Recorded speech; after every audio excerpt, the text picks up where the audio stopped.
Have you tried psychedelics? Or have you tried psychedelics with your lover? Did you know that there are ways to use psychedelics that enhance the spiritual connection, the physical connection, the emotional bond that you have with your lover? Well, stay tuned because you are about to meet the author of a new book who's been studying this for 10 years and is presenting it all in this amazing book called Psychedelic Sacred Sexuality, Awakening and Flowing into Oneness with Your Lover by Astraeus Amori. Welcome, Astraeus. Thank you. Great to be here, Elizabeth. Thank you so much. So just to be clear, I'm Elizabeth Ann Atkins of Two Sisters Writing and Publishing, and I've been coaching you and helping with editing for you to publish this book very soon. And we're going to provide some information where people can pre-order your book. But for now, we are going to get a great understanding of why you wrote this book and why it's so very important in this new age where people are more and more curious about using psychedelics. So are you ready? I'm ready. It's good. All right, excellent. I know you have this beautiful presentation, and let me just say, this artwork is so gorgeous. It's very erotic looking and yet not, and it's spiritual looking, and it's just mesmerizing. I can't look away. So let's talk about first your mission here, and then we'll dive into your presentation.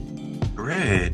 Yeah, so I would say my mission is to help others and couples find more robust ways to awakening. And I found that meditation, breath work, doing mindful movement such as yoga, attending spiritual retreats, etc., can be very helpful in terms of accelerating spiritual awakening. But, over the last decade, I've really found that working with psychedelics and my partner has been a quantum leap process in terms of where we've gone in the realms of spiritual awakening, and then where we've gone in terms of deeper connectivity and flow with each other. So I want people to experience greater awakening. I want them to experience deeper states of ecstasy, and I want them to flow into states of bliss and oneness. And that would be my primary goal, and just to be more in states of love for one another. I think that our planet needs more love. We've really become divided in so many ways, and I think that psychedelics and sacred sexuality is one of the paths to help heal what we're currently experiencing. Beautiful. Oh my gosh, that sounds so enticing. And so anybody out there who has lots of questions about this, stay tuned because we are going to answer all your questions so you can have a very clear understanding on how to awaken your spiritual and emotional and sexual bond with your partner through Psychedelic Sacred Sexuality. Love that title. All right then, Astraeus, let's do this. You want to take us into your presentation now? Yeah, let's do it. And for the listeners and viewers, you can of course just listen to this, but if you're able to see the slides, it'll give a little bit more depth to the presentation. So hope you enjoy it. And here we go. So really quick disclaimer, I just wanted to say that I'm providing insights and information from research, field research I call that, and I'm not recommending anything discussed because of the legal issues around that. Of course, you want to be aware of the legality of psychedelic medicines for your specific location and state, drug interactions with any SSRIs or psychiatric meds you might be taking. And then, psychiatric conditions such as bipolar, schizophrenia, of course, would be a contraindication to working with psychedelics. And then for your partners or your spouse, regardless of your sexual orientation, you always want to make sure that you get mutual consent in terms of where you're going with your journey and any boundaries that you might have, and set those before you proceed into enjoying a psychedelic plant medicine or a psychedelic molecule such as LSD.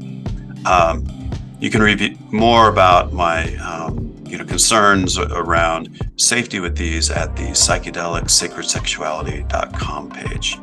All right. Beautiful. So Um, Sacred sexuality, what is it? So sacred sexuality refers to the spiritual aspects of sexuality, where sex is a sacred act that can be used for enlightenment, healing, and transformation together. And contrast this to, our garden variety sex that many of us may have. It is a much deeper, more intimate flow with your lover that will truly help open up your deeper spiritual self and hopefully connect you to these stages of oneness, as I'm going to discuss a little bit later in our talk. Sacred sexuality is associated with some of these spiritual practices such as Tantra, Taoism, and shamanism.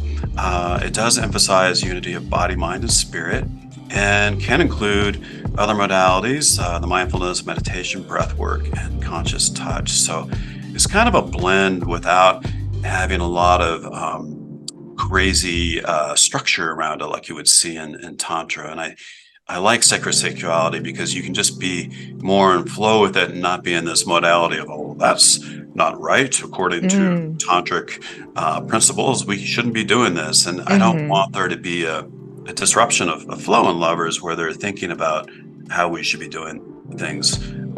That completely disrupts your sexual energy and your awakening when you're getting caught up in the monkey mind of what we should and should not be doing, right? This sounds so beautiful. Oh my goodness. I can't wait to hear more.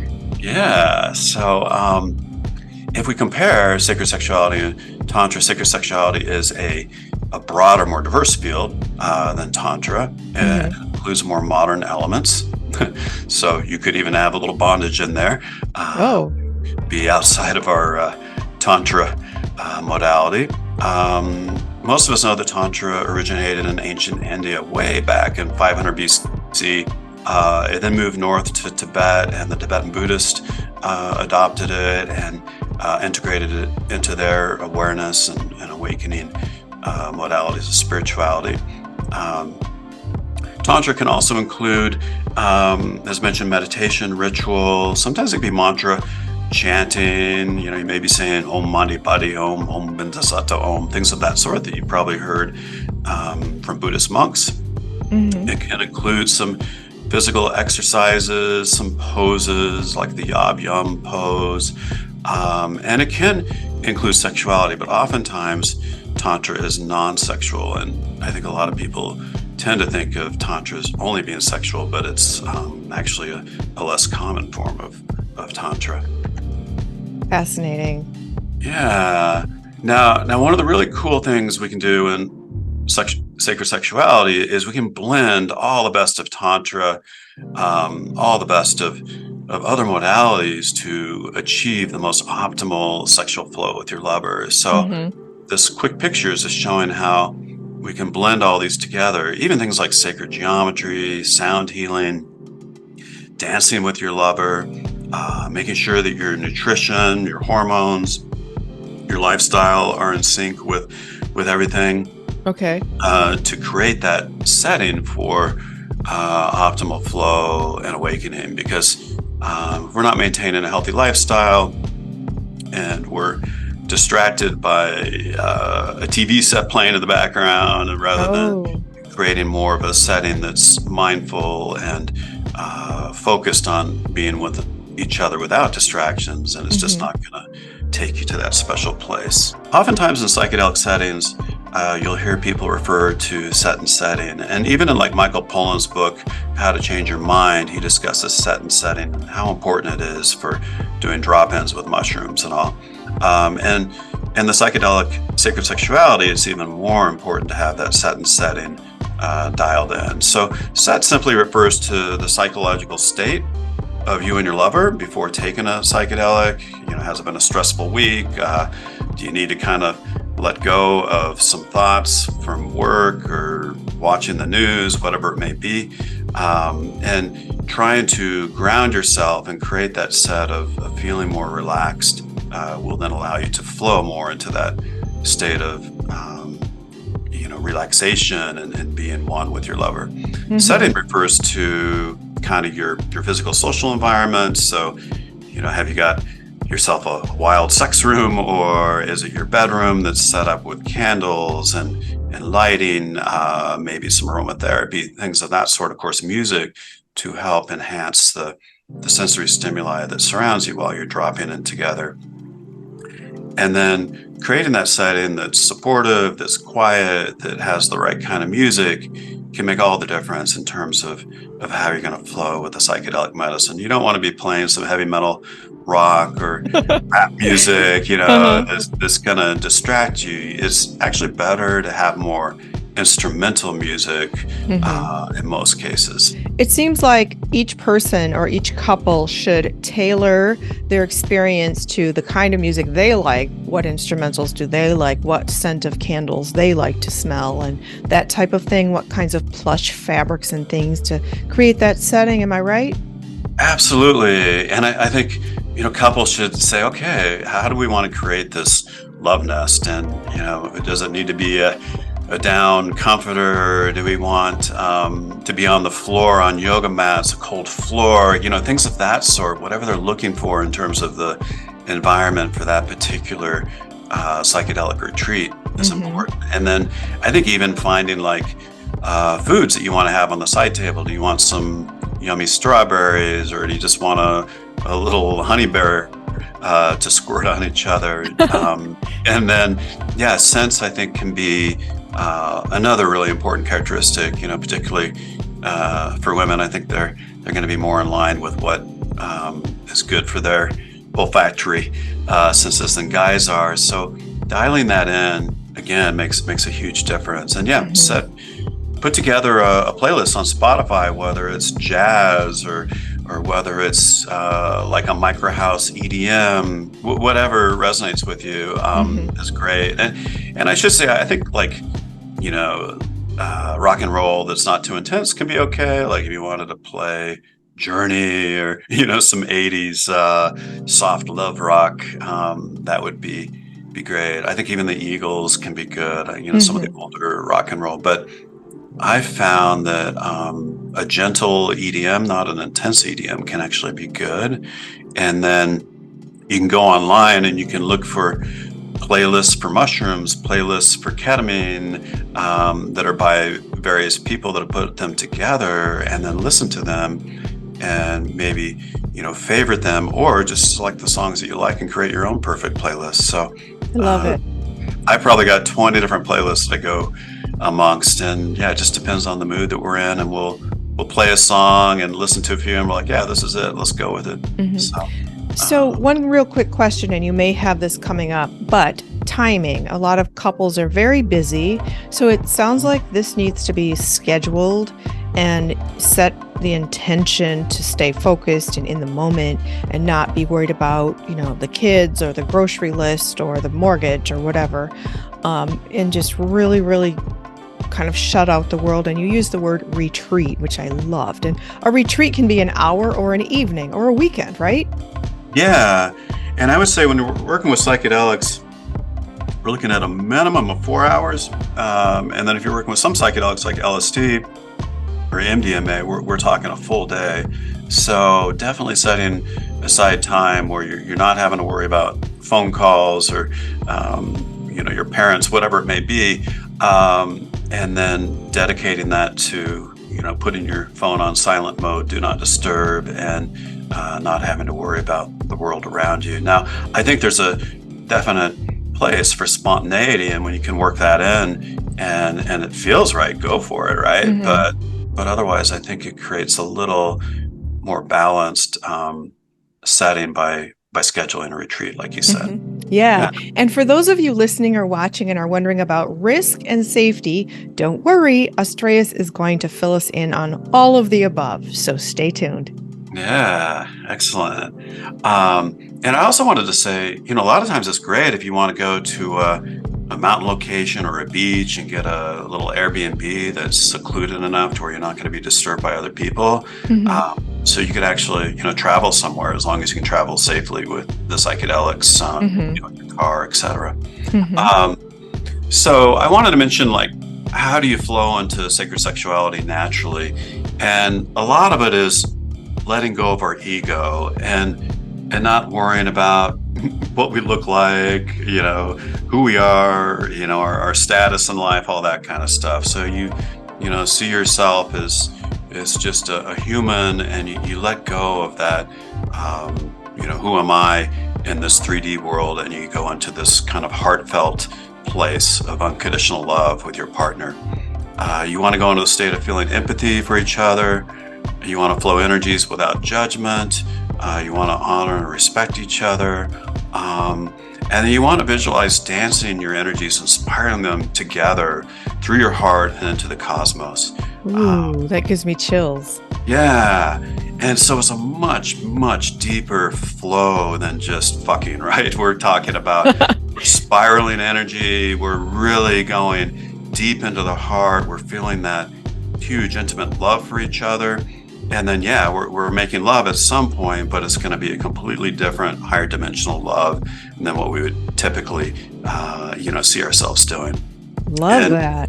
And flowing into the state of oneness is my ultimate goal. And do I achieve it every time? No. But do I achieve it periodically? Yes. And when I do, that is like the most ultimate ecstatic place you can be with a lover. And by using psychedelics, you can definitely get there more often. But there's other things we can do, such as breath work and mantra, meditation, etc., to get to oneness. So, Astraeus, I'm sure you're going to get to this, but can you describe what it is when you achieve that oneness? Yeah, great question. So when I go to oneness and my partner go to oneness, we pretty much dissolve who we are. And I don't think of myself as Astraeus, and she doesn't have a name. And we're kind of in this state of fractalized, or what I would say dissolved physical bodies. And we're just a light body floating in outer space, connecting to all that is. Ooh. And in that space of all that is, you just feel the light energy of the universe around you, and you feel this bliss and love from all the stars shining. And sometimes when I'm in this state of oneness, I am like in outer space. It kind of reminds me of, those pictures where you see an astronaut just floating into nothingness. It's that, but imagine yourself floating and merging into one body with your lover, and then kind of expanding into little particles and becoming one with everything to the infinite realms of the universe. That's the best way I can describe it. But I mean, it has to be experienced, right? So, but putting it into words, that's the best I can do right now. Okay. And then I wanted to mention that to get into that flow of sacred sexuality and erotic flow, most of us are doing some of these things, but I just wanted to emphasize that tantric massage, which is a massage where you're really thinking about flowing light energy into your lover and kind of working their chakras and intuitively moving your hands is critically important. I think that's one of the best ways we can do it. And I'll usually do it like with a hot oil, scented, lavender or whatever aromatherapy oil we choose. Sometimes I'll use some hot stones to put, on the heart chakra while I'm working a lower chakra. Sometimes we'll sit and we'll do some breath work for 10, 15 minutes while we're dropping in on a mushroom, magic mushroom journey. Another great thing to utilize are sound bowls, like the Tibetan bowls or crystal bowls. And you can actually apply these right on your partner's belly or on their chest and resonate that on their heart. And the vibrational resonant energy will open up that heart chakra and drop you in deeper. And I've even seen in my deeper psychedelic journeys where I've been able to see like auric fields change while I'm spinning a bowl. I've been able to see geometry come out of the bowl. Just all sorts of shifts can occur with sound healing. And sound healing is one of the most ancient, powerful modalities for helping people heal and flow into the more higher dimensional spaces, which is why, Tibetan Buddhists are chanting and playing some of their horns. It's why the didgeridoos utilize. It's why drums are used in sacred ceremony by the Native American. We could go on and on how ceremonial sound has been critical in terms of sonically entraining our brains into states of oneness or higher dimensional flow. Beautiful. Yeah, and then aromatherapy, we talked about that. It could be candles, it could be incense, it could be essential oils, of course. Sometimes doing this out in nature can be really sweet, and the smell of the pines, the Mm. sound of water trickling by, if it's a waterfall or a Mm-hmm. creek, and then even erotic toys. I think they can always be fun to work with, either on the front end or the back end. Sometimes even using some restraints can be great. I would say I wouldn't start with some of those things in the early stages of psychedelic sacred sexuality, but down the road, I think they could be fun, Mm-hmm. playful, creative elements to Mm-hmm. let in there.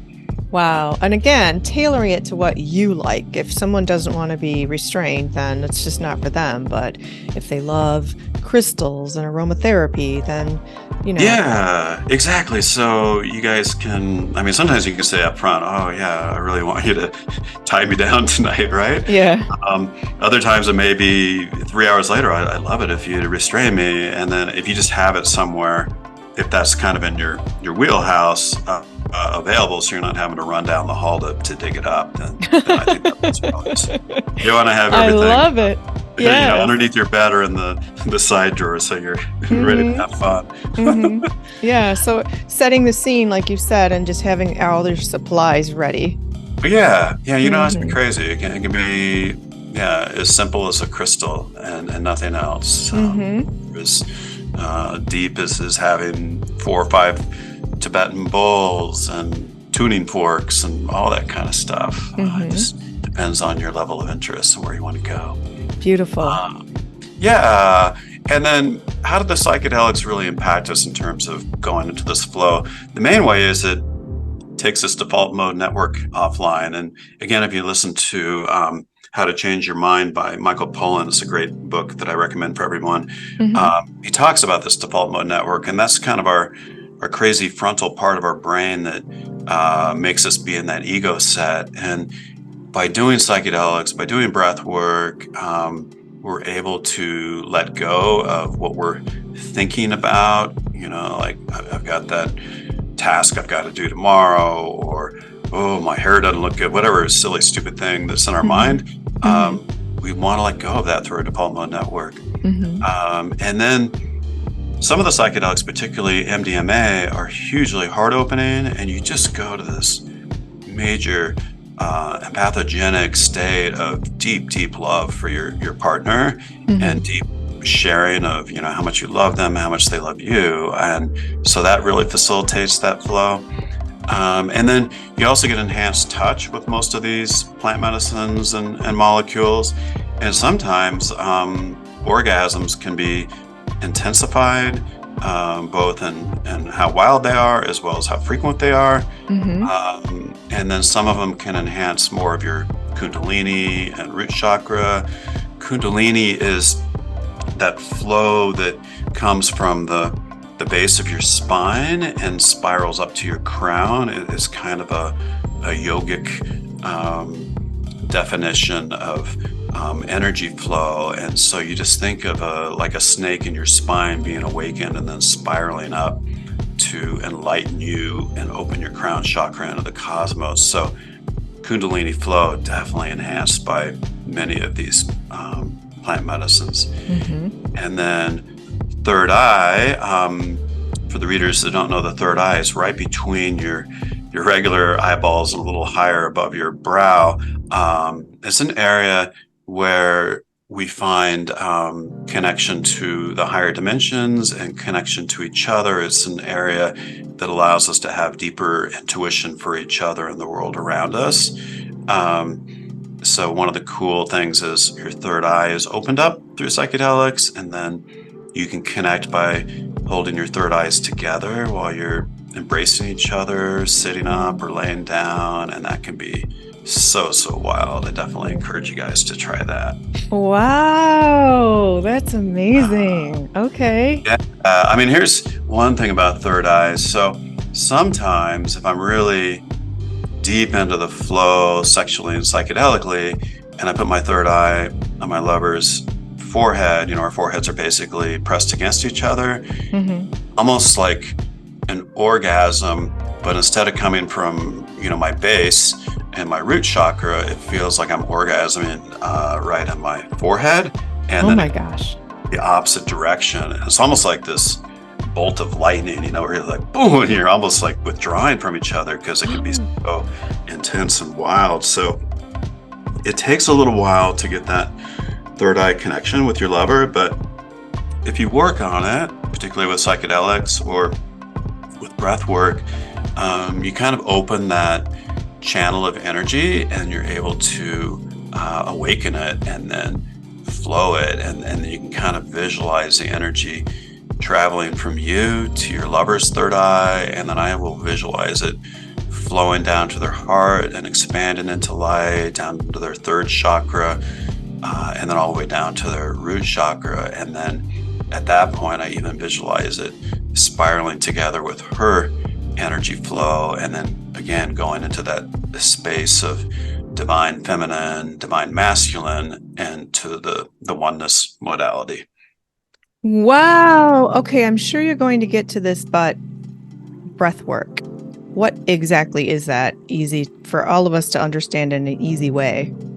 Yeah, so I would say if you want to look up Stan Grof and holotropic breath work, people can really get a deep dive on it. But in a nutshell, breath work is basically where you're doing some really fast breaths, kind of a pace. And by doing that, the breath work will help with, we believe, the release of DMT, which is the spirit molecule that's released with many of the psychedelics, particularly ayahuasca.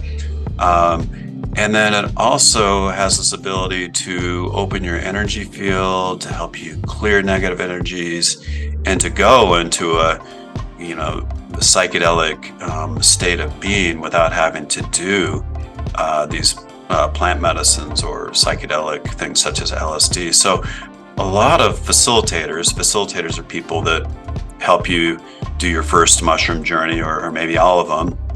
They'll say, okay, let's start with a breathwork session. I want to see how you do. And if you do well, then they're like, all right, check. They didn't freak out on me. We're okay to go to plan B, which is let's do some magic mushrooms or whatever. Many of I would say most, reasonably sized towns and cities will have breathwork facilitators, and there's a lot of online breathwork and even, Spotify tracks you can do for breathwork. So if you haven't tried breathwork, absolutely do it. It's amazing. And it can be just to do periodically between your plant medicine retreats. Oh, okay. Beautiful. Yeah. Thank you for clarifying that. Yeah. Hopefully I wasn't too long on that. And then again, that default mode network is kind of that's that area of our monkey brain that keeps us from being in flow with our lover. It's this area in that frontal lobe that keeps us in that wakeful rest. It includes the prefrontal cortex, posterior cingulate gyrate, and the medial temporal lobes. Not that I need to geek you out on that, but just to give you an idea, we've identified it in the brain and where it is. And again, we take it off by meditation, breath work, and psychedelics. And just to clarify, monkey mind, for those of you who don't know, that just means your day-to-day mind where you're jumping all over the place thinking about this, that, and the other. And this process, it sounds like, slows everything down and helps you tune out of that monkey mind where your thoughts are just 10,000 at a time, just all over the place. Am I right? You're right. Okay. And that's funny. I was just thinking of like Ram Dass, who's a well-known spiritual guru. He would say, tune out to tune in. Ooh. I think it was Ram Dass. It might have been Terence McKenna, but anyway, that's what it is. I mean, you tune out of all the crazy shit going around in your world, and then you go inward to yourself and inward to your partner, right? So, Astraeus, it looks like we're now about to dive into some specific psychedelics. Yeah. Okay.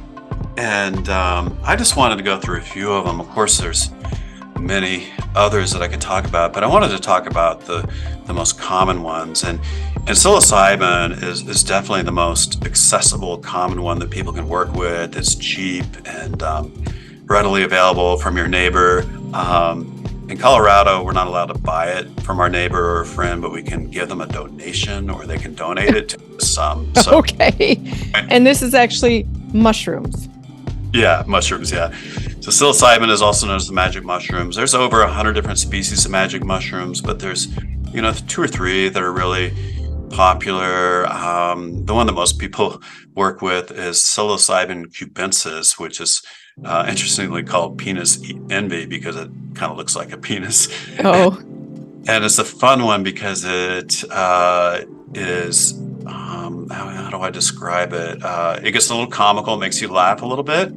But at the same time, it really helps you in sacred sexual flow because it improves your sensations in terms of touch and then can take you into that area of letting go of your ego and just having fun with your lover. So it's a great one to start with. Mm-hmm. And I would definitely recommend this as kind of your entry point, but there's other ones you could look at as well. Okay. Real important here in your book, you are providing state by state information about legalities and all the rules around use and where to obtain these psychedelics. So that's really important for anybody out there listening or watching to understand what's legal in your state and what are the parameters around use. So you're probably going to talk about this a little bit more. Right. Yeah. And I think what I'm going to provide here today is definitely just very minimalistic. The book is going to much deeper dive. It will talk about drug interactions or mushroom drug interactions. So you really want to make sure you're being safe in terms of the use of these. Of course, I consider psychedelics to be much safer than alcohol. Alcohol kills about 50,000 people, maybe 100,000 people a year, I forget the exact number, whereas psychedelics, even over the last decade, there's been maybe 2 reported deaths, and it's only been because they've done silly things like running out in front of a car when they were so high. So stay at home, don't go walking around. Right. Psilocybin, the magic mushroom, is a great one again because it lasts about 4 hours. So you don't have to take a whole day. You can start around 6 p.m. and be able to sleep by midnight without it being overstimulating. It has been decriminalized in several states, so you're fine to grow it at home. But again, you just don't want to be selling it. And I would say if you're working with this, you drop in with it with a little lighter dose, around 1 to 2 grams. A heavier dose for deep journey work is more around 3 to 5 grams. But with this lower dose of 1 to 2 grams, within about 2 hours, you're in a perfect space to then go into lovemaking and have amazing tantric massage, things of that sort. You do get some amazing geometry and color, which is common with psilocybin and also LSD. And one of the really crazy things is sometimes when I orgasm while on psilocybin, right after orgasm, I'll just see the color and geometry light up, almost like a beautiful lotus flower, like you saw in the first slide, that may come in, and then it may just, fractalize or disperse into little tiny elements of the original flower. It's just amazing what can come into your visual cortex as you're orgasming on psychedelics, particularly psilocybin and LSD. So, Okay. Hold on. So when you say see, does that mean your eyes are closed and it's like flashing in your brain, or are you hallucinating? What does that look like? Yeah, so your eyes are closed, and usually, the room's kind of dark, and if they happen to be open, you can still see it fairly well, but if your eyes are closed right after, you'll see more. I would say, do we call it a hallucination, or do we call it more of like an enhancement of your visual cortex that is then picking up on the energy of the orgasm? So I think it's more of an opportunity that is provided by the mushroom to see, the energy of what just happened. Awesome. So when you're talking about things that you see, do you get like downloads from, like some guidance about your life or what to do with your partner? Great question. I do. And, during if I have the visuals during an orgasm, I'm just kind of appreciating the beauty of that and that space of oneness if I'm traveling there. And just breathe, and I'm just kind of in that state of deep appreciation and love and just flowing with it. So at that post-orgasmic state, I may just hold myself deep inside her and just embrace and flow with it. Now, when I'm in a state where I'm just lying back with her and things are coming in, there can be downloads, and the downloads could be things of like what I may need to change in my life, that I need to connect more with nature, for example, or that hey, that issue that you're feeling, you need to get it checked out. So you can get these weird downloads on your health, downloads on where you should go in terms of balancing your lifestyle.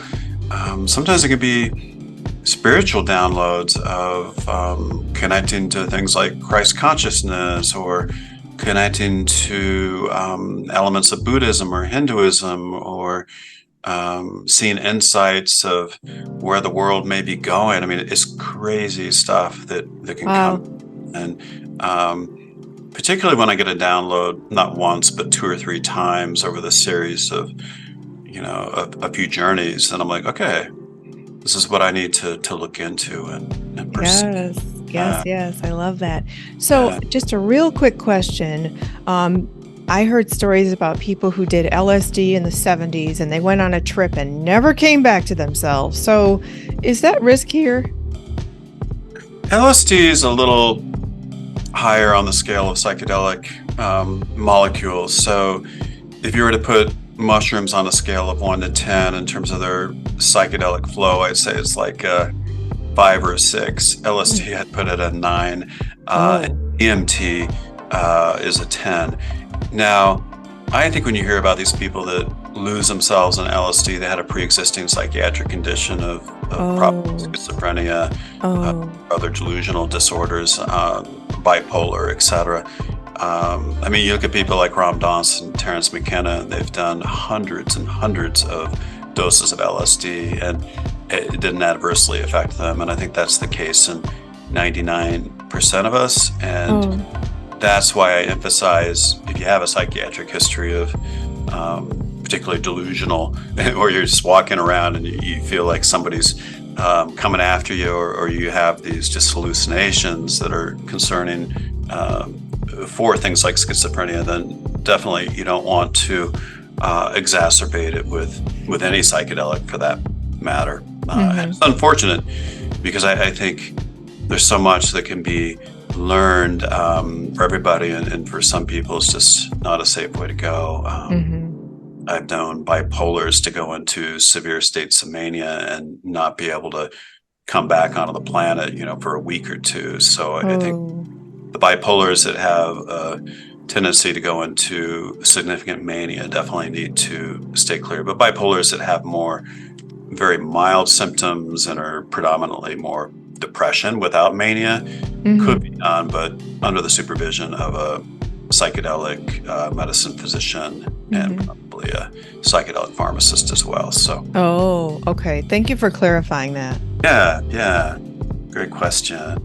But again, I think much of the vivid images I see on psychedelics, I wouldn't really consider it a hallucination. I would consider it a enhanced visualization of energy that is provided by taking the default mode network off and then enhancing the neurotransmitter or the electrical flow to the visual cortex that allows us to see things that we normally wouldn't see.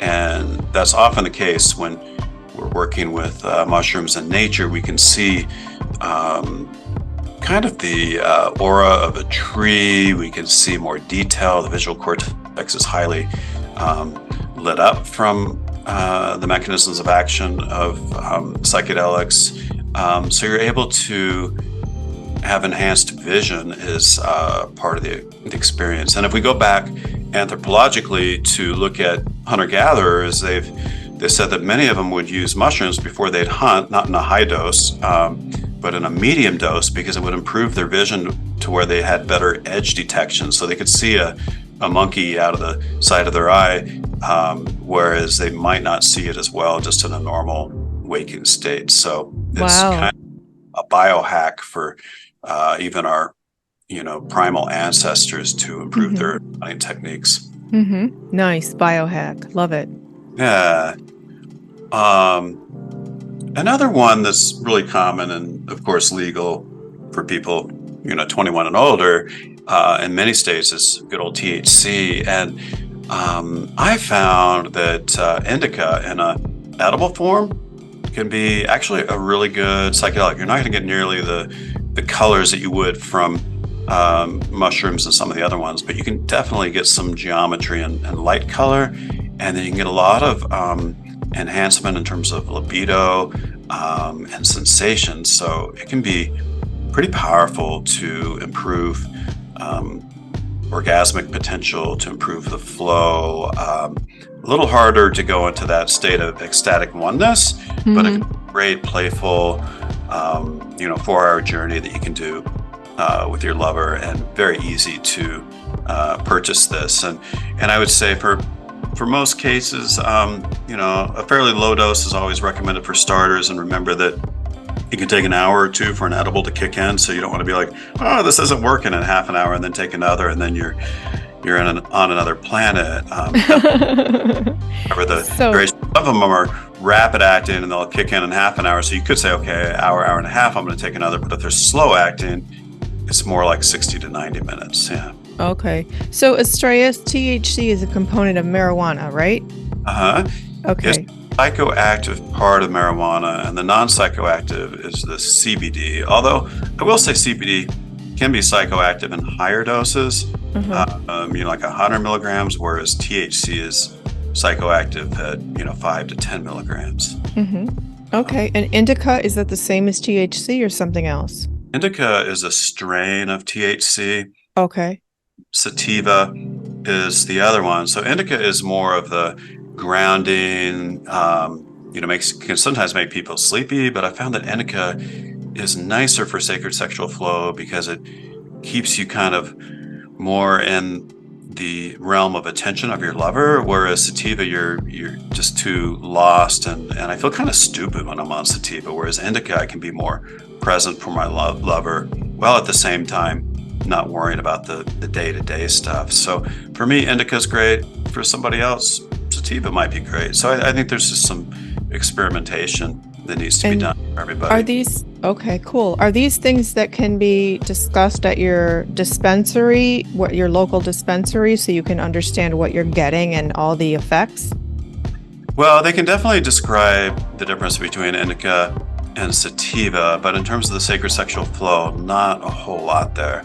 And I'm going to be detailing out a lot on the different blends of THC that help with sacred sexual flow, and how to utilize it, even with some other combinations of, for example, using THC indica with mushrooms. Or it can be done. So there's an artful way to utilize THC, and I think, again, a lot of it is just starting with a low dose of either indica or sativa, trying them, seeing what works for you, increasing the dose if needed, and then seeing how it goes. And I will say, sometimes if you go too high on a dose of any psychedelic, you're going to be off planet, and you're not going to be able to be in sacred sexual flow, or maybe you're off planet for an hour or two, and then you're able to drop into sacred sexual flow. So it varies, and it's just a lot of trial and error that needs to happen. Yeah. Nice. Okay. Fascinating. Thank you for all that. Oh, for sure. But yeah, I'd always thought of marijuana, THC, not to be psychedelic. But then a few years ago, I started playing with the indica, and I was like, whoa, I am impressed and excited to see that I can actually get some, colors and geometry and some flow with it. So I added that to my book, whereas I probably wouldn't have if I wasn't open-minded to playing with it more recently. Now, I'm sure there's people out there asking, well, can I just smoke some weed and get the same effect? Yeah, another great question. So yeah, you can smoke it, and that's a more rapid onset, right? You'll feel it within, a minute or two, maybe less. But what I found with smoking is it dissipates much more quickly too. So you get a high, rapid peak, but then it troughs. So you got to like stop and okay, let's take another hit. Okay, let's sit up and do some more.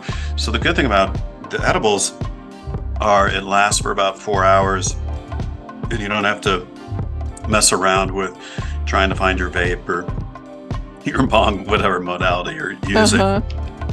And so I think the edible is more powerful. And I also think the edible is more stimulating to the root chakra. It can definitely light you on fire, sexually, compared to just the vape mode, which most people are using these days. But I will say that sometimes I'll do the edible and I'm like, I just need a tiny bit more of a bump.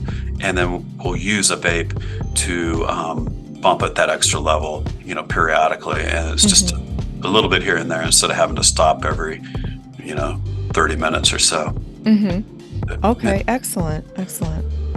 Now, another one of my favorites is called San Pedro. It's also known as Wachima, and it's in the family of mescaline, which is also found in peyote. Now, peyote we don't really want to touch because it's really considered very sacred amongst our Native Americans, and it's in limited supply, whereas San Pedro, you can buy it, and if you buy the cactus, you can buy it at Home Depot even, and many other garden stores, so it's readily available. It grows crazy fast, so it's not a rare resource. And most of us, of course, want to keep it in a sacred container and not go to a party with it, but to use it either in circle shamanically or with a partner in a sacred sexual manner, so that we're loving this cactus, we're appreciating its energy and teachings that it provides, and then allowing it to flow us into sacred sexual flow too. Now, the challenge with San Pedro is it's a long-acting one. It's like 14 hours that you're in the journey. So it's not when you want to start at 6 p.m. It's when you want to start more at like 8 a.m. or 9 a.m. Because you're up all night. You like to stay up till 5 in the morning. You want to start in the morning. And then the thing I love most about San Pedro is it really, really cranks up the Kundalini flow. So you feel that energy flowing from the root of your spine, right down to your pelvic area, expanding and flowing up, which just creates the most, amazing flow with your lover. Now, because it's intense at the beginning, you really have to wait until about 6, sometimes even 8 hours after you've taken the San Pedro tea. This tea is made from the cactus, or it can be purchased as a powder from some shamans that make it available. And then you just consume, a good dose of it. I think it's around 6 to 12 grams typically to get you into flow with it. Historically, it comes from Peru, and it was used from the high Andes shamans of Peru. And the reason they call it San Pedro is because when the Catholic priests came from Spain and were, colonizing Peru, and they took it, they saw St. Peter. And then they decided, well, we don't want any of these common folk to be able to see St. Peter. So they mowed it all down. They cut all the cactus and they made it illegal for the commoners to use San Pedro. Now, wow. Since then, of course, it's growing everywhere, and people are utilizing it around the world for deep journey work. And it's called grandfather by most, whereas grandmother is the ayahuasca, which is found in the rainforest. Now, I don't even talk about ayahuasca in my book, other than maybe a mention of it, because Mhm. it's way too sacred, in my opinion, to be taken into the realm of sacred sexual flow. It should be held with a shaman and circle in that sacred container. So, Oh my goodness, wow, because it's become so popular and more people are learning about it. But I just want to clarify for anybody listening or watching the word shaman. Shaman is a term that refers to a spiritual healer, and for tens of thousands of years around the world, shaman, which can be a woman or a man, a shaman is the person you would go to for healing, and they use plant medicine, herbs, prayer, spiritual connection, divine healing to heal people. And they're often seers into the divine so that they can get guidance. And so shamanic healing shamanic is the adjective to describe what a shaman does. exactly. Thanks for clarifying that. You're And welcome. it's thought that shamans were first identified in Mongolia, of all Hmm. places. Hmm. But the other really common place for shamans, of course, is the Amazonian rainforest of the Shipibo shamans, which are the originators of the plant medicine ayahuasca. Hmm. Hmm. Uh, but I wanted to mention that this plant is amazing, or this cacti.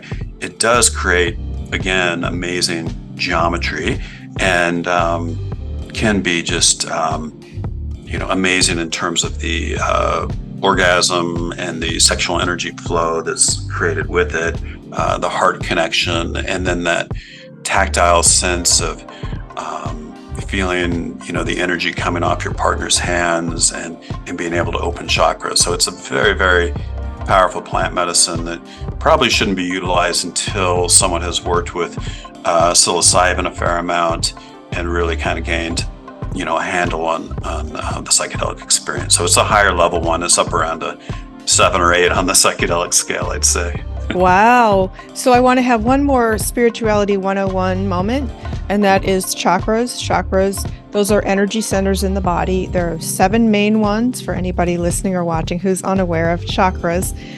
It's an ancient Sanskrit word for spinning wheel of light, and it is an energy center in the body. And they start at the root chakra, as Astraeus has mentioned multiple times, because the ruby red root chakra rules your sexuality and your physical wellness and your prosperity as well. Everything about your survival. And truth be told, the survival of the human race is in our root chakra, because that's where we reproduce humans. So the chakras go all the way up through the body into the top of the head, which is the crown chakra. He talked about the third eye chakra, which is between the eyes and connecting for that incredible experience that you described. So just please go understand chakras. Just Google it, understand it, and start to work on clearing and cleansing, balancing yours on a daily basis, because I guarantee you will notice better orgasms on top of many other things. But there's a huge benefit to your sexuality when you understand your chakras and start to clear them, just like you take a shower to get dirt off your body. That was a beautiful description of chakras. Thanks for putting that out there to the listeners. Oh, thank you, Astraeus. I'm actually a certified intuitive practitioner. So I took a whole year's course on this, and I am certified in the healing arts. And that includes leading meditations, that include energy clearings, and teaching people how to clear their chakras on a daily basis, which is something I do along with many Kundalini yoga moves that activate my Kundalini energy. And as a writer, a creative, that energy gets me in my genius zone. And that's a whole nother talk, but I'm loving everything you're saying. So thank you. Yeah. Well, that's beautiful. I didn't realize you were doing that energy work. And yeah, I would want to add that while you're on plant medicine, at least for me and most of my friends, we feel that we can appreciate people's chakras. Much more sensitive way. So when I hold my hand above, say, the heart chakra, and I'm sending energy through the middle of my palm and spinning it into their heart chakra, I can also feel their energy, before and after I do that, and a much more sensitive, appreciable way than if I were not on plant medicine. Mm-hmm. And the one thing I've noticed with DMT smoked, and I don't really talk about it much in this talk today, but with DMT, is you're coming down from it, you can actually totally feel your chakras, and you can spin your own chakras as you're kind of coming down from that little 20-minute journey. So just a small side note on chakras and psychedelics. Yeah. Wow. And then I think it's really helped me understand my own personal chakra balance, as well as more deeply helping me balance my partner's chakras. And likewise, she works on me. So it's a great thing to do once you have that skill set like you do. So Awesome. I love this. All right, so LSD, this is one of my favorites. Like I said, LSD is definitely up there in that scale of psychedelics, being a 9 out of 10 in terms of the effects. So you don't want to do this right out of the gate, is my recommendation, but I'm sure many people have, particularly those older folks that went to Woodstock. I'm sure they were just given water paper and dancing in the mud, going wild. So LSD works through serotonin 2A agonist receptors. It can be really heart opening, lasts a long time, 12, 14 hours. And then I found that the first part of it is just you're too astral to be able to do anything sexual with your partner, but you can just lay there, hold their hand for, the first 4 to 6 hours. But then as you're kind of coming off the mountaintop and you're maybe like a third of the way down, that's when you can really start to do tantric body work and flow, etc. Now, legally, like many molecules, it's not legal, so you really have to be careful with this one. I don't hear people getting prosecuted for possession of LSD, but I'm sure maybe in the deep south it might happen. But here in the blue states, they're looking for worse things like fentanyl to take people down for obvious reasons. But the coolest thing I found with LSD is it activates my partner's root chakra again, very intensely, to where we're just like ready to have the most wild and deepest sex ever. It makes her extremely like wet, right? Same thing with guys. We're like kind of pre-cummy, I guess that you would call it. And then you just feel like you're on fire down there. And what does that mean? If you do it right, you're starting with a good amount of foreplay and tantra and maybe some oral sex, and then you're flowing into this realm of deep, intimate, sacred sexuality, where you're able to go slow, because you go fast, it's just too intense because the sensation is just so heightened. But it's like you feel every little square centimeter of your partner's yoni. And with that being said, it just allows you to kind of savor the moment and go slow. And then when you orgasm, the intensity is, I'd say, for me, probably double. For her, definitely double, maybe triple. And then the frequency of orgasms is multiple. So, I'm not by any means trying to show off or brag, but I've definitely had probably 8 orgasms in one LSD journey with my partner, probably on average 4 to 6. And obviously you're not releasing as much as you're going to number 3 or 4, but you're just having a multi-orgasmic experience as a guy, which, for most guys, they're 1 and done or 2 and done. But to work with this molecule, I'd say most guys can go 3 to 4 and hopefully take it even more. So, and then by doing that, it's just creating that deeper, more intimate flow with your lover that you never comprehend, and then the geometry and color that comes in with each orgasm is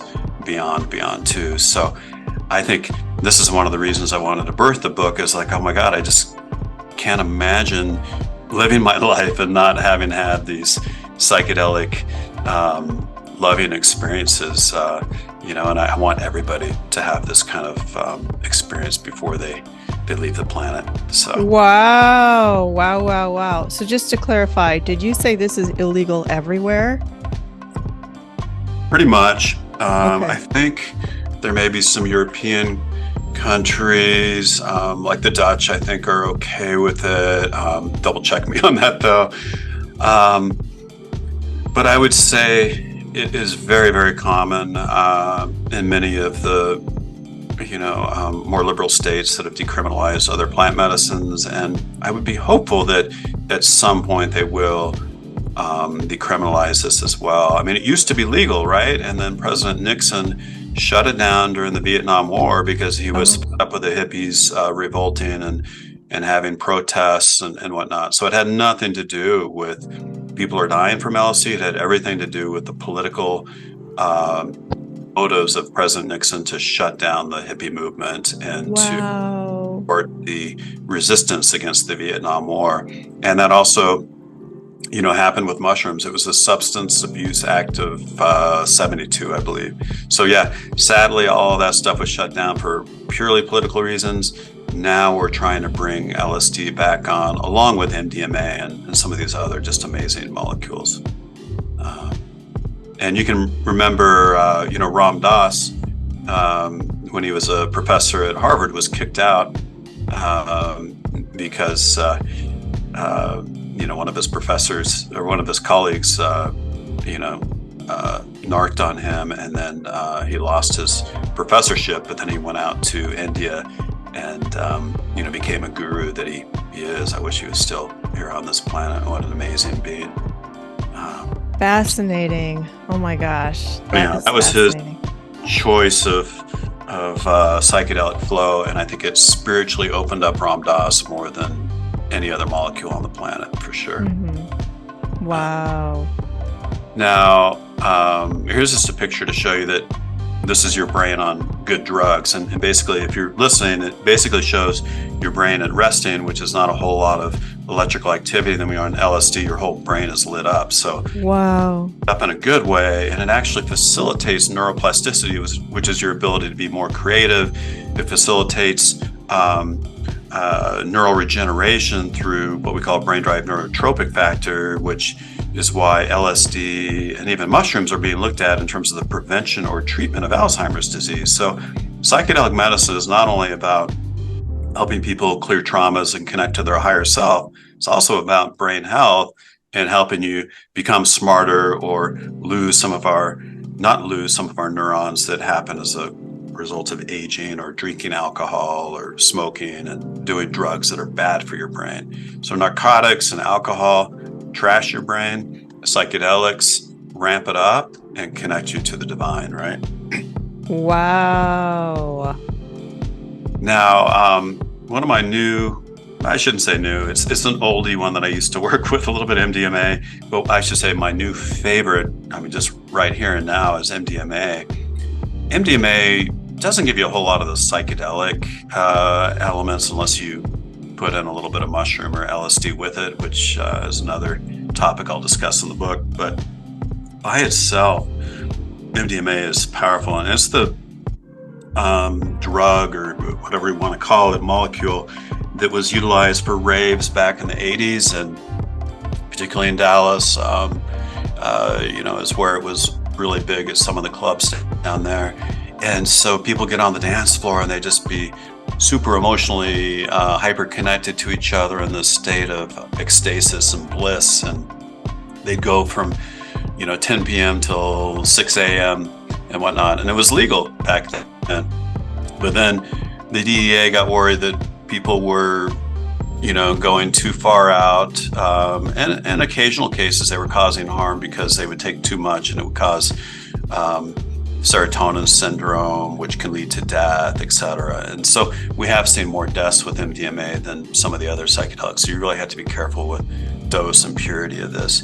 But MDMA, oh my God, it is like the most powerful heart connector that you can imagine to take with your lover. And you will just feel like you are in the deepest of deep love to them. You'll just want to hold them the whole time.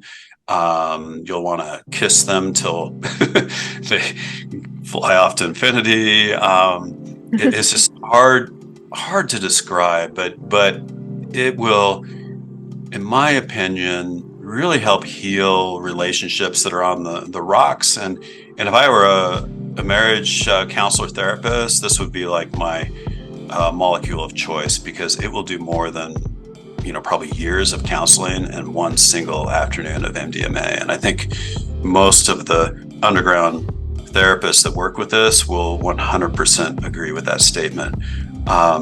So if you want to reboot your relationship with your lover, MDMA is the molecule for you. If you want to just have an ecstatic, loving experience with a great relationship, habit will take. And you'll just find that it creates this heart opening, as mentioned, but also I'd say like a threefold increase in terms of sensitivity. So when my partner puts her hands on my back, it is like, multiple times more juicy and energy flowing than if I were just in a normal conscious state. Mm-hmm. It's double of what I would experience with any of the other psychedelics. So you just feel everything so much more beautifully and intensely. So doing energy work while somebody's on MDMA, all I can say is OMFG, OMFG, right? So let me just ask, MDMA, is that ecstasy? Yeah, ecstasy, okay. Exactly. Is it legal anywhere? Some people call it Molly. Molly. Great question. So we are hoping to make it legal in Colorado and in Oregon, and actually in many states, if MAPS, which is the Multidisciplinary Association of Psychedelic Studies, is able to get it FDA approved this next summer in 2024. Okay. Now, when it becomes legal, it'd be great, because we can get pharmacy quality MDMA without worries of tainting. But it will only be available through, qualified physicians and therapists, that could do it for people doing marital counseling. So I would say most people at this point in time are getting it from the underground, and it is illegal. So again, you have to be very careful with acquiring it, and you absolutely want to test it for purity with one of the dance safe kits or some of the other kits that are available on Amazon, etc. So what does dance safe kit mean? Dance safe was created during the rave times, and the raves still exist, right? So they're talking about going to a rave and dancing safe, and dancing safe means using MDMA that you've tested that doesn't have fentanyl, that is pure and not tainted with other chemicals or impurities. Oh, okay. Wow. All right. Now, the other beautiful thing, and why MAPS is getting this molecule reapproved, again, MDMA was legal back in the 80s and taken off the map, unfortunately, by controlling forces and politicians, imagine that, is that it is the one thing that has really helped our veterans with PTSD. And we're talking not like, 50% effective, we're talking like 80 to 90% effective with the PTSD protocol. Wow. So energetically, it helps you let go of traumatic experiences, whether it's in this life or a past life, whether it's a bunch of micro traumas or watching your buddy getting blown up in, Iraq or wherever, and trying to let go of that. This molecule will do it. Wow. So it is a game-changing molecule, and I'm really hopeful it's going to be, available. I'm actually doing a certification to use this in my practice if it becomes available next summer, starting this fall. So my hope is that I can, use it for my patients as well. Nice. Beautiful. Now, one thing to mention is when we go into sexual flow with this in terms of actually making love, it can be a little difficult because the serotonin that's released from MDMA can shut down a guy's sexual function. So it can be difficult to get a woody because of the serotonin, and it also creates this sympathetic overdrive, which is the same thing that gives guys performance anxiety. But my message to guys is, don't worry, because it's going to come back online. It may be 4 hours, it may be 6 hours, and just enjoy your partner by doing body work, by doing energy work, and holding each other, and just appreciating and loving each other. I mean, that's almost more important than the end game, right? It is just that deep emotional flow. So let go of that agenda list of, got to be doing it. It's like, no, let's wait until later in the day. And then what I found with MDMA is you're able to orgasm, but it takes you longer because of that serotonin effect on the orgasmic response, so the sympathetic parasympathetic system. But when you do release, it's like, going atomic kind of orgasm. So it's through the effing roof in terms of the orgasms I have on MDMA. But it may take me, it could take me like 45 minutes to an hour to finally orgasm, which is fine. I just have to be patient and, be in flow with it, right? And then the same thing can happen with women. It's a little bit more difficult to orgasm because of that serotonin repression, but then once it's triggered, it's like an explosion beyond. So great stuff. You just gotta be patient. All right. Wow. Excellent. Heavy stuff on that, huh? Yeah. The other thing I'll say is, for guys and for gals too, stimulation of the G-spot while also stimulating, the clitoris, or for a guy, the G-spot's in the prostate. You stimulate that while they're stimulating the penis, can sometimes be needed to orgasm. You need that extra little stimulation in both areas because of that suppression there. Okay. That's an important point. All right. Other powerful plant medicines. Yeah, sorry, I was kind of long-winded on MDMA. So ayahuasca and peyotes, again, I consider them to be reserved for sacred container with a shaman. DMT, amazing. I would say for me, there's no way I could do anything with my partner while on DMT because I am just beyond. But I would say after you've done a couple sessions of DMT, which each session only takes like 15 to 30 minutes, later in the day, it can be great because it's kind of opened up your chakras and balanced you in a way that you can have greater sexual chi or prana. So it can be good as kind of a foreplay or opener to get you more in the energetic zone of making sacred sexual love.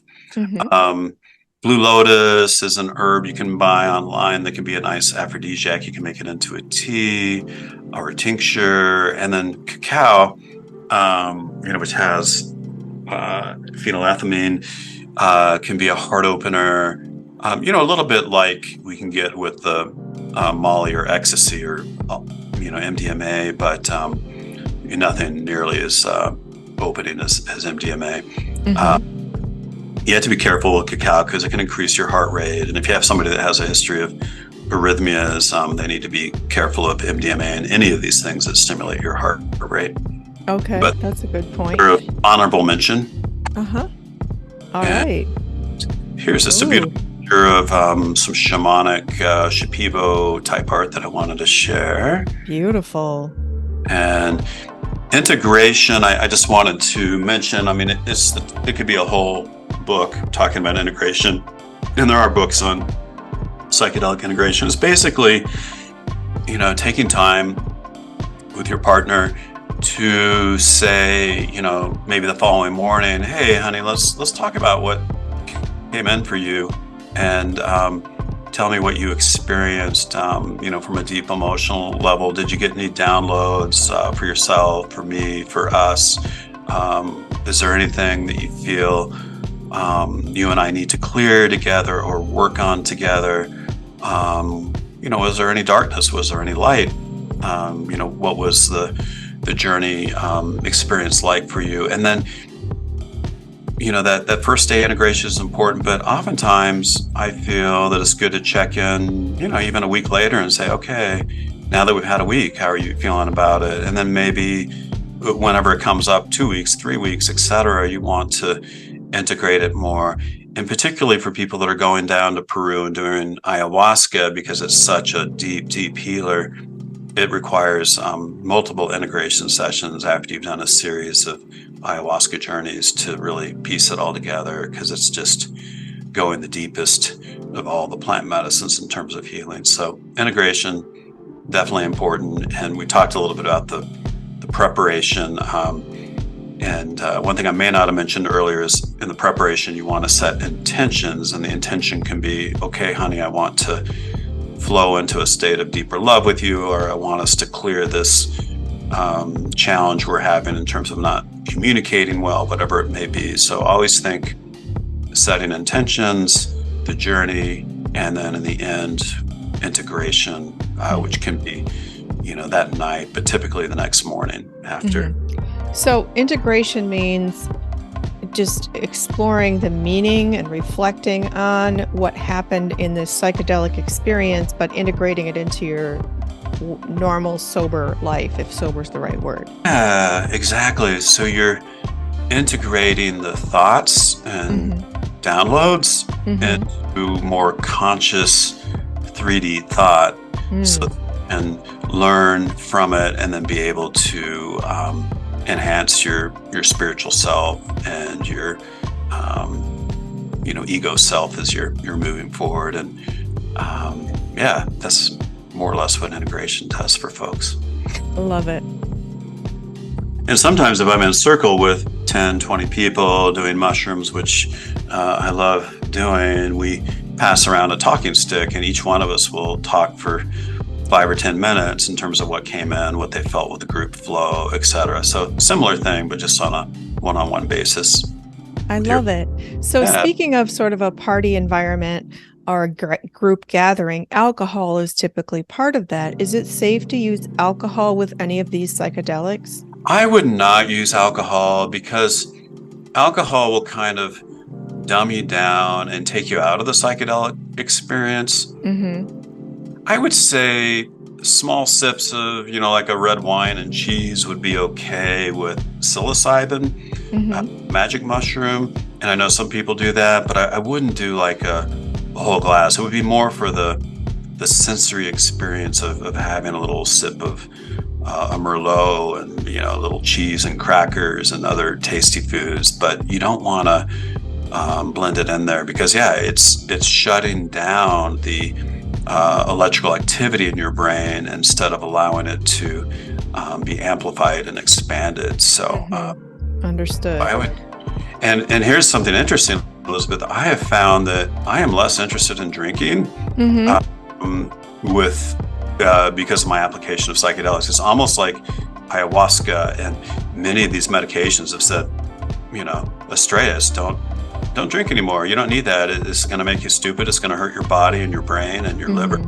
It has no use for you spiritually, physically, mentally.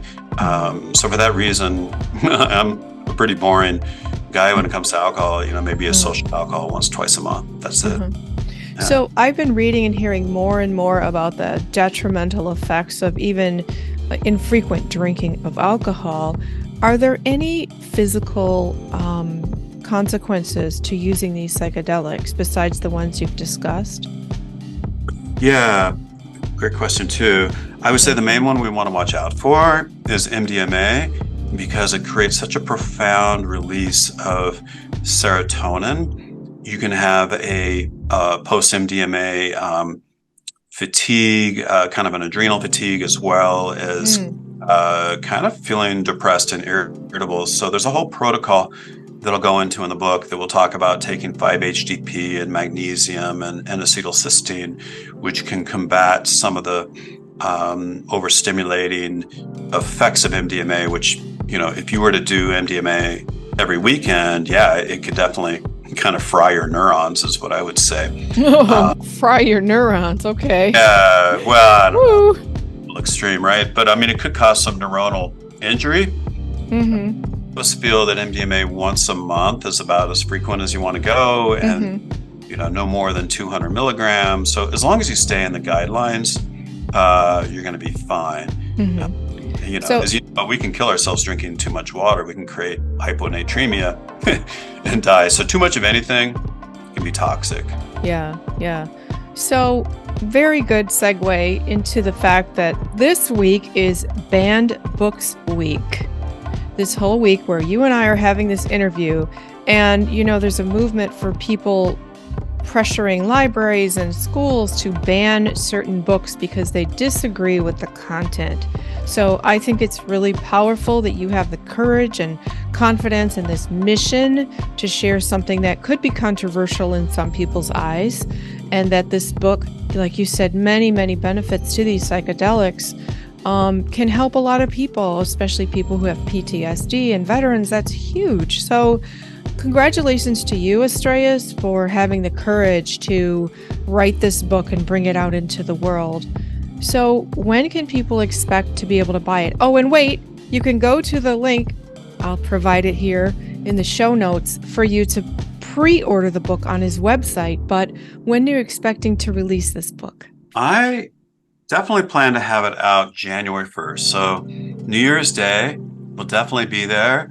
And if I'm lucky, maybe in December. I'm mainly getting a little delay, just trying to get some of the artwork in there. So, look for it January 1st. And then if you go to Psychedelic Sacred Sexuality.com and you click on the subscribe to our newsletter, don't worry, I won't spam you by any means. It may be a newsletter once every quarter, and it'll be a notification that, hey, the book is out, and here's a link if you want to order it. And I'll have it an ebook as well as paperback. It'll be on Amazon and Barnes and Nobles. Beautiful.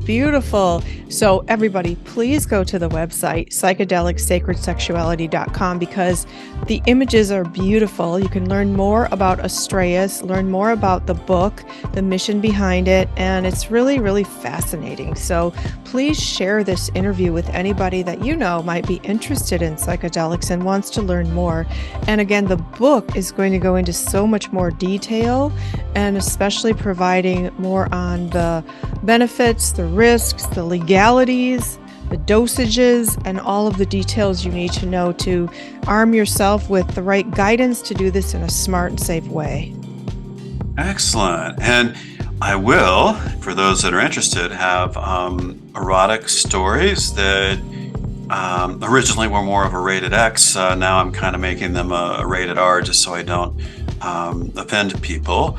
But I would say at least 4 erotic stories will be in there, just so you can kind of visualize through the narrative how psilocybin or the magic mushroom may flow in a sacred sexual situation versus LSD. So it's got a lot of juiciness in it, not just a manual or guide.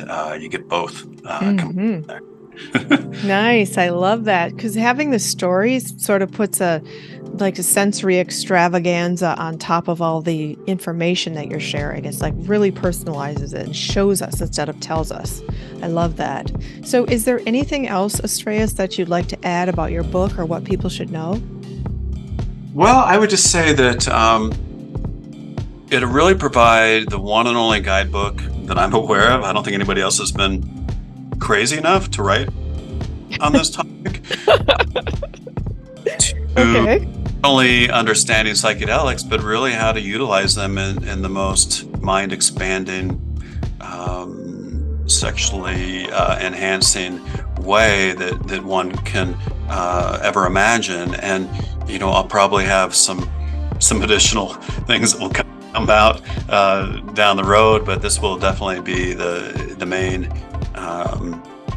Bible in terms of psychedelic medicine and sacred sexuality that is going to be released for the first time. So I'm excited about that. And Elizabeth, maybe on our next podcasts, I could even just do a story or two, and we don't have to get all scientific. I could just talk about, narrate one of my stories if people want to do that. Ooh, I love that. And thanks for bringing that up, because Astraeus and I are doing a series of these interviews to explore the topics in his book so that you can get a very robust understanding and lots of information about what he's presenting. So stay tuned. These are going to be weekly talks, and you are going to step away from it really informed and inspired.